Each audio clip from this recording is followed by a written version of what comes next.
Je m'appelle Stéphanie Borin, j'ai 26 ans, je suis maréchal ferrant. En gros, ça consiste à enlever les fers des chevaux, parer les chevaux, donc couper la corne en trop, et remettre des fers sous les pieds des chevaux. Donc bien sûr, c'est quand même un peu plus compliqué que ça. Là, je le résume très brièvement. Donc après, ça dépend, on refaire un cheval, pas comme on change une roue d'une voiture, quoi. C'est vraiment, chaque cas est particulier.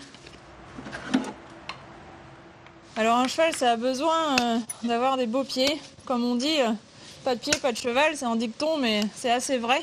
Et avec tout ce qu'on leur demande, on leur demande d'évoluer sur différents sols, que ce soit le bitume, les cailloux, l'herbe, le sable, qu'ils soient à l'aise dans leurs pieds et qu'ils aient des fers adaptés à leurs pieds, c'est vraiment très important.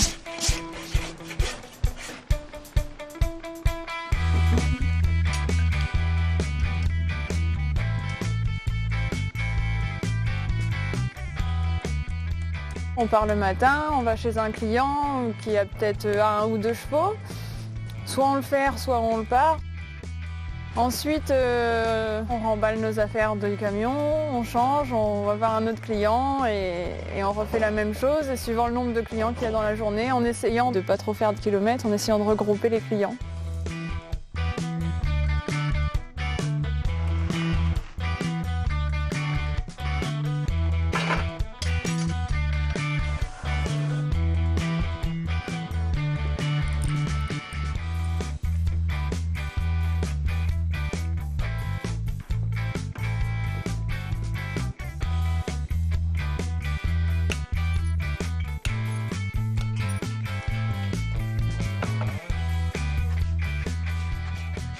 J'ai commencé par une formation adulte d'1 an pour mon CAP. Légalement, on peut, avec un CAP, on peut s'installer.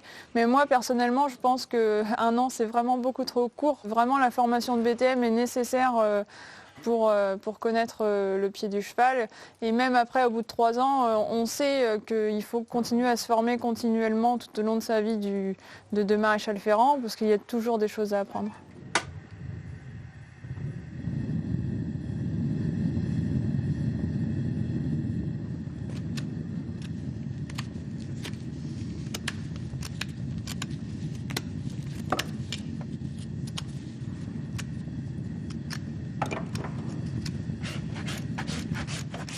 En cours, on apprend les bases théoriques, mais vraiment, c'est avec le patron qu'on apprend le plus parce qu'on voit beaucoup de chevaux. Donc il y a beaucoup de cas différents et c'est vraiment eux qui nous apprennent le plus, quoi. Donc chacun apprend différemment en fait. Selon le patron avec qui il est, on a tous une façon de ferrer différente.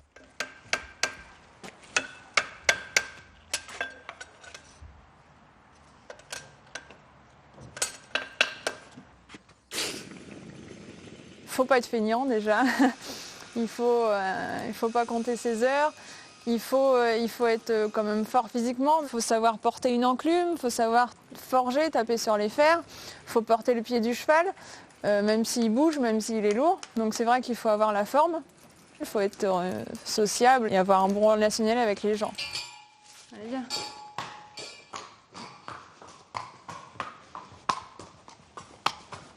C'est tout beau ici.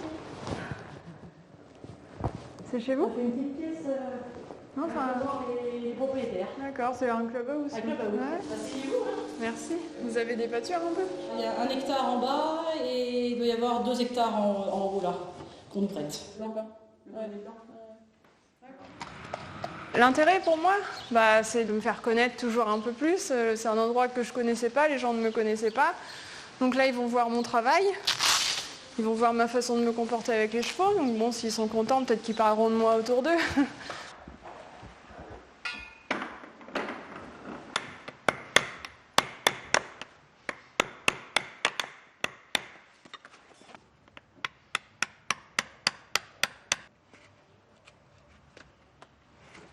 Être une femme en maréchalerie, il faut savoir s'affirmer parce que c'est vrai qu'il y a encore beaucoup de machos, on peut le dire. Mais moi j'ai eu la chance de tomber sur des gens bien, sur des gens qui m'acceptaient et qui croyaient en moi. J'ai eu des patrons super et du coup ils m'ont permis de progresser sans faire attention au regard que peut avoir d'autres personnes. Voilà pour lui. Merci. Allez, on va voir comment tu marches.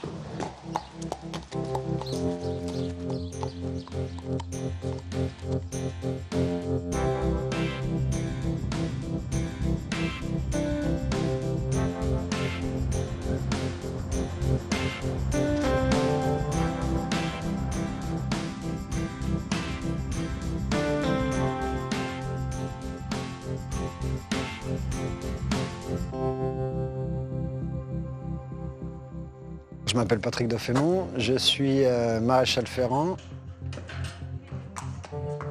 J'ai commencé le métier en 1994 à Bruxelles. Aujourd'hui, je suis responsable de l'Institut de la maréchalerie à mi-temps et l'autre mi-temps, je fais des chevaux.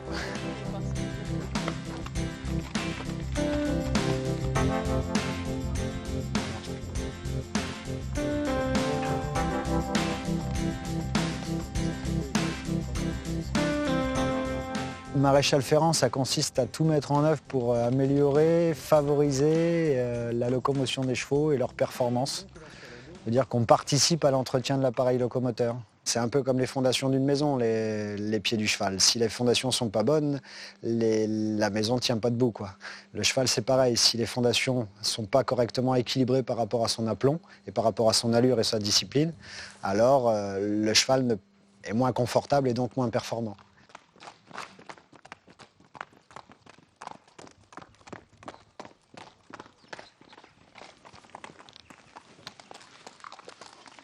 Elle n'a pas une petite gêne sur le postérieur droit? Gauche? Droit, pardon? Hier, elle m'a fait un truc bizarre.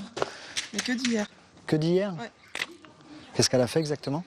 Comme si le postérieur avait flanché en dessous, je sais pas, en carrière.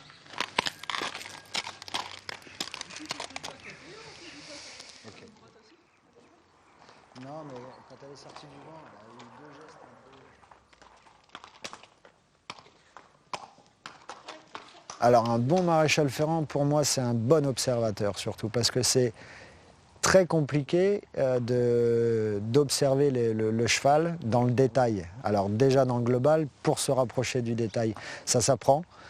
Et puis ça permet quand même aussi de se démarquer au niveau des tarifs, mine de rien, parce que ça amène du professionnalisme et comme ça amène aussi du résultat, les clients finissent par nous faire confiance et nous choisissent, même si on peut être un peu plus cher que les autres.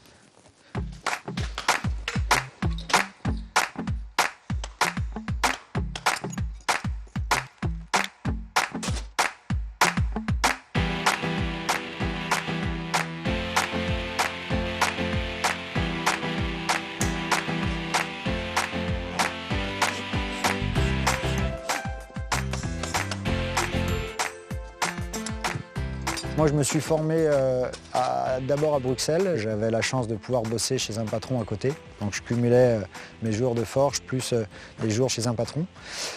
Et ensuite, à la fin de cette formation-là, je suis parti sur le Tour de France.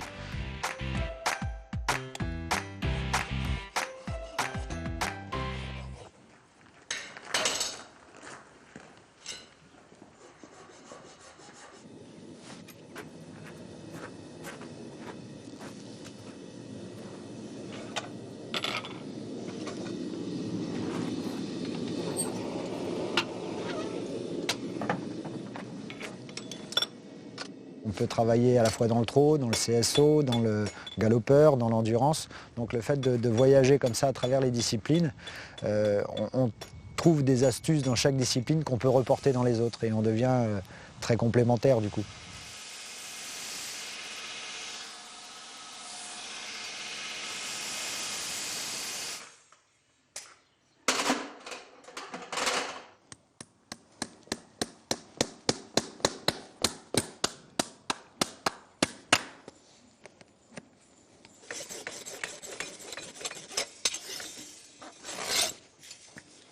On a des pathologies de pied, proprement de pied, comme le syndrome podotrocléaire, la fourbure, les petits tracas, les sèmes, les blêmes, les fourmilières, les abcès de pied, etc., etc. On peut rencontrer aussi des pathologies un peu plus hautes, les pathologies du membre, qui sont liées soit à des articulations, soit à des ligaments, soit au système tendineux. Et on peut quand même intervenir jusque sur le dos du cheval, parce qu'en travaillant sur les pieds, on peut amener au cheval la possibilité de se positionner de telle ou telle manière ou de marcher de telle ou telle manière qui peut soulager son dos.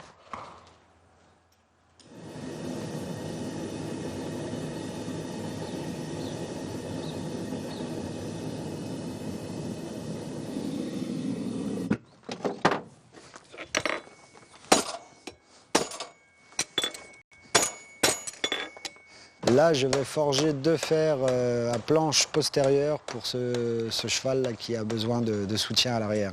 Je ne fais pas ça fréquemment, là c'est parce que je ne les ai pas en stock, mais c'est toujours bien de savoir le faire.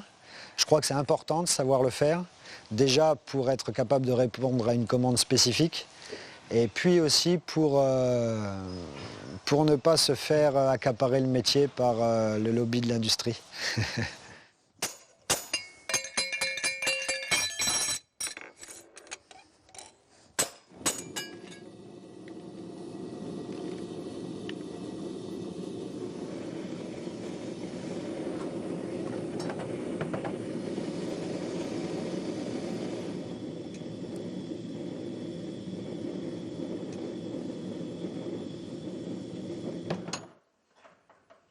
Les avantages de s'installer, je ne sais pas s'il y en a vraiment, mais le métier, il est comme ça surtout. Le problème, c'est qu'on n'arrive pas à trouver d'embauche. Et puis, le milieu du cheval, c'est pas ce qui paye le plus quand on est salarié, donc il vaut quand même mieux se mettre à son compte, quoi. Alors, il existe quand même, dans le milieu des courses notamment, des entreprises qui sont quand même assez importantes, notamment sur Chantilly, il y a des entreprises où il y a 7, 8, 10 salariés, mais c'est exceptionnel en maréchalerie. On les compte sur les doigts d'une main, je pense, ces entreprises-là.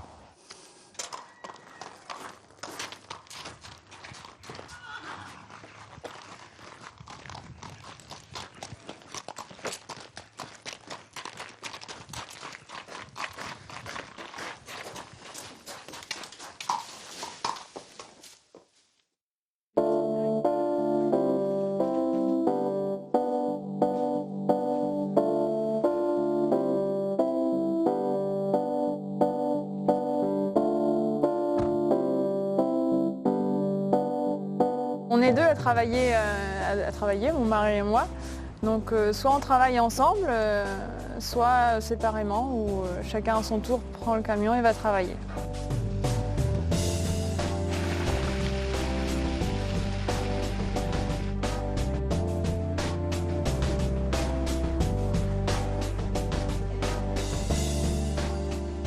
Bonjour. Donc aujourd'hui, Alors, qu'est-ce qu'il y a à faire aujourd'hui? On défère derrière parce qu'on arrive en saison pour les terrains, ça va Ouais, être moyen. ok. Et tu as parage de Diva, la petite petite pouliche. Ouais, la Ouais, petite pouliche. ok. Et après, tu as 3 autres parages, les chevaux d'école. 3 parages des chevaux d'école. Ok. D'accord? Bon, bah pas de C'est problème. comme ça.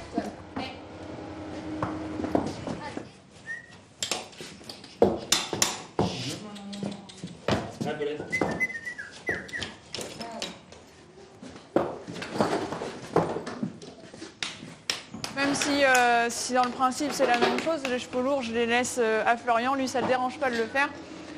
Mais moi j'essaye de me préserver quand même parce que c'est quand même vraiment dur. C'est un métier très physique. Déjà les positions sont très difficiles, on est toujours courbé, on est toujours en position de chaise. Et en plus de ça, on a le poids du pied du cheval entre les cuisses qu'il faut tenir. Donc un petit cheval, c'est pas très lourd, mais un cheval comme ça, elle doit faire 800 kg. Donc il y a quand même du poids à tenir. Souvent en plus, il ne se porte pas, il se laisse porter. Donc c'est vrai que c'est quand même très lourd. Et des fois, ça bouge un petit peu, donc ça aide pas.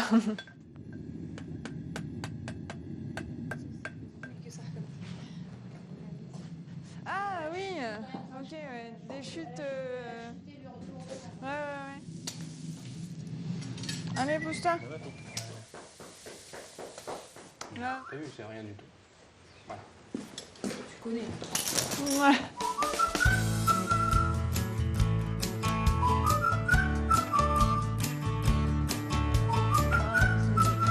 Donc ici, c'est une petite pouliche lusitania.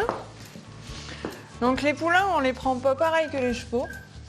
Déjà, je prends pas encore son pied entre les jambes.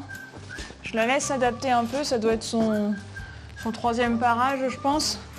Donc je la laisse s'adapter un petit peu. Donc le principe d'un parage d'un petit poulain, déjà, c'est de commencer à l'éduquer à la maréchalerie, en douceur. Et aussi de rectifier tous les défauts d'aplomb qu'il peut y avoir, parce qu'à cet âge-là, on peut vraiment rectifier. Voilà.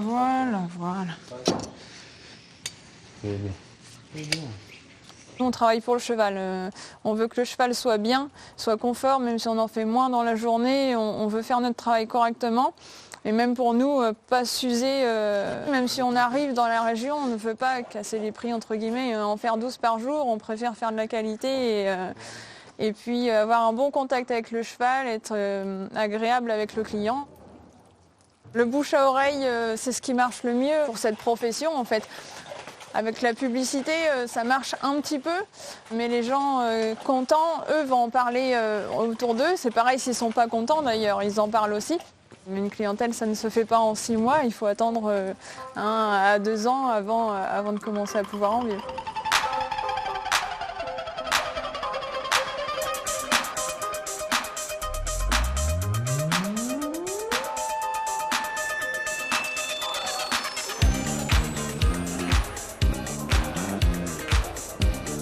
On y voit des exposants, principalement des fournisseurs qui viennent nous montrer les nouvelles technologies et les nouveaux matériaux qu'on peut utiliser dans le métier. Ils viennent nous montrer la manière de les utiliser avec des démonstrations pratiques. Et on y vient voir des conférenciers de pointure souvent internationales qui viennent partager leur savoir.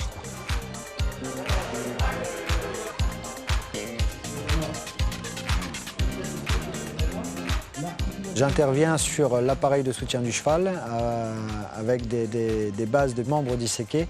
J'explique comment fonctionne le mécanisme qui permet au cheval de se tenir debout sans effort musculaire, voire de dormir debout, mais qui aussi rend sa locomotion très performante. Donc ça a un impact direct sur notre métier et il est bon de le connaître.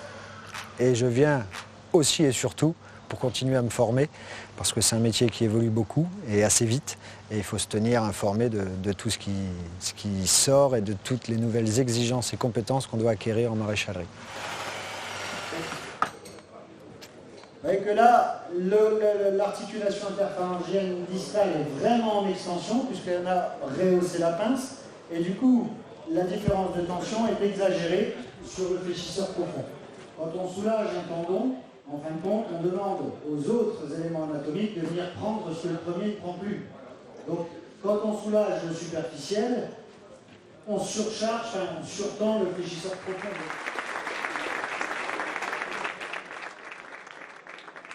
Ce qu'on veut, nous, c'est augmenter la flexion ici, de manière à décharger le naviculaire sur le tendon fléchisseur profond. Donc le moyen, effectivement, intellectuellement le plus simple, ce serait de rehausser les talons pour pouvoir augmenter la flexion interphalangienne distale. Ce qui me passionne, c'est que plus on avance dans le métier et plus on a de questions. Et c'est intarissable en fait. Donc on est tout le temps en évolution, tout le temps en train d'apprendre quelque chose de nouveau chaque jour. Et aujourd'hui, je me considère plus comme un apprenti que comme un professionnel parce que j'ai plus de questions aujourd'hui que quand j'ai commencé le métier.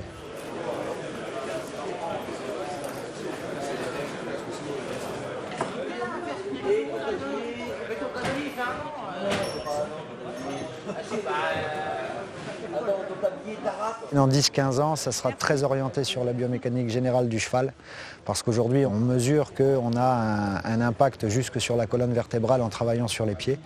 Et il va falloir que nous, maréchaux ferrants, on apprenne à maîtriser cet impact-là. Et le métier, oui, ce sera de plus en plus de collaboration avec les vétos et les ostéos.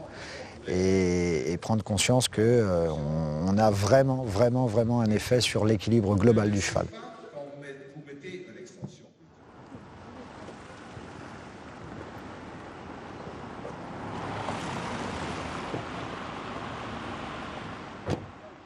Je prends pas encore le temps de m'asseoir dans une brasserie pour manger. Pour l'instant, c'est encore sandwich. Mais bon, ça viendra. Même si on fait beaucoup de kilomètres, moi je trouve que c'est un avantage. On voit des beaux paysages, on voit des gens différents tout le temps, des chevaux différents tout le temps. On fait des belles rencontres et on fait un métier passion, mine de rien, parce que le cheval c'est une passion et on voit des chevaux toute la journée et c'est un beau métier.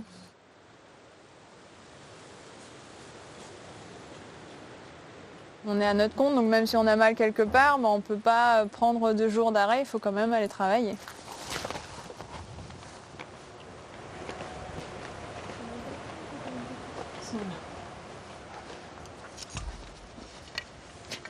Allez.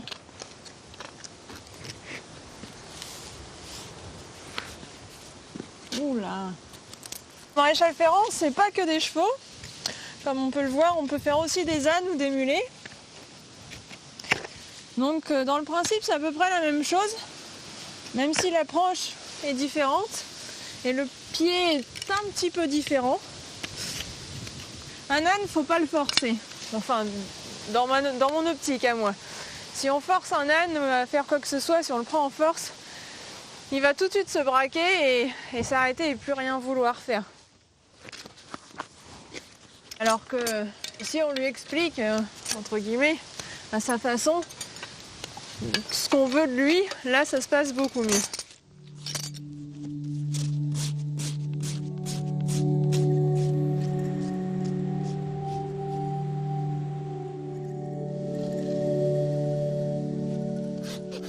Mes objectifs sont d'avoir évidemment plus de chevaux, puisque pour l'instant j'ai 140 chevaux en clientèle et il en faut au moins le double pour en vivre correctement. Donc il me faut, mon objectif c'est d'avoir peut-être 300-400 chevaux en clientèle. J'ai déjà préparé une reconversion au cas où à 40 ans je puisse plus ferrer un cheval. J'ai pas envie non plus d'être pliée en deux pour tout le reste de ma vie. Donc évidemment avant que mon corps il dise définitivement stop, j'aurai une reconversion. Allez marchez un peu que je vois comment vous marchez.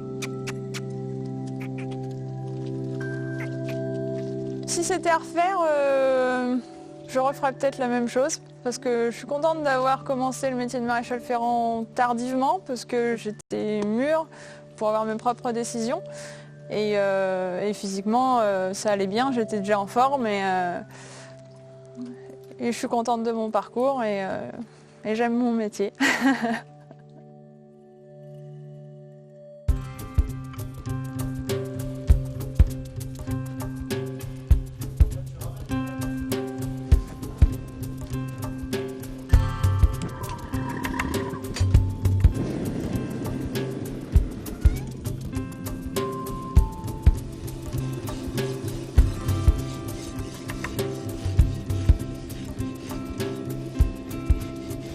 La carrière moyenne, c'est à peu près 15 ans. C'est un métier court et le problème, c'est qu'on fait partie de l'artisanat et que derrière ces 15 années-là, souvent on s'arrête parce qu'on est cassé du dos ou parce qu'on est en souffrance au niveau du corps. Et derrière, il faut quand même se reconvertir. Je ne sais pas si c'est difficile de se reconvertir parce que je ne suis pas encore dans le cas. Par contre, je me suis posé de nombreuses fois cette question-là pendant les crises aiguës au niveau du dos.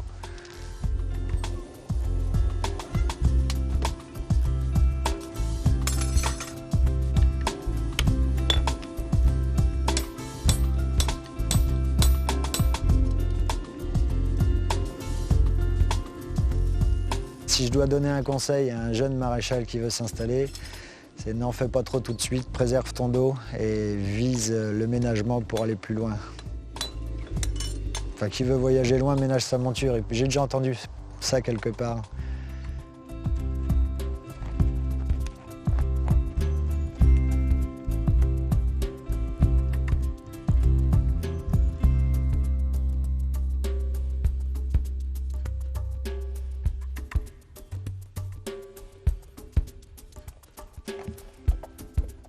Mes objectifs à court terme, c'est de me former davantage à la biomécanique générale, de me former davantage à l'observation du cheval, parce que c'est les points où je me sens un peu pêché et j'en ai vraiment besoin.